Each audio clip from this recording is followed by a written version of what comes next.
kadung ade mangahi bangangop happy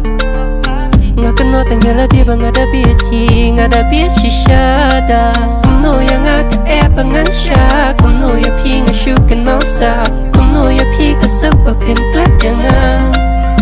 ngada telut jing it happy ngalarai ket kadu yang apa pilek bet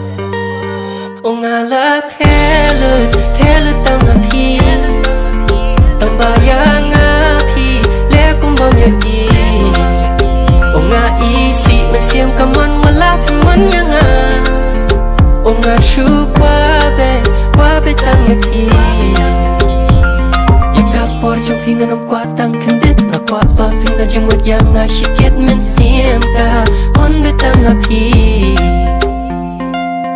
ngaso tu om ba pidan ka jojing long hi am siam pi bore pim ko ban pen i jemut jom pi kam patyaw i e jing ye jonga ka shu sab e pi shu kor yang nganum lanya ka jing shisha shirta shi jing em kan sa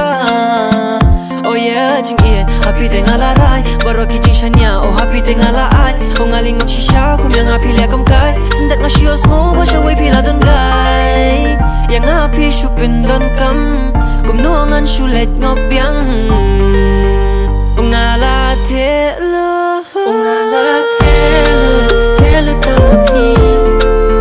tang bayang api le kum bom yo i nga isi masiam kaman wala piman yang nga shu kwa betang ya pi ya kapor jom pingan om kwa tang kendit ka kwa ba pingan jimut yang asyiket men sim ka hun betang api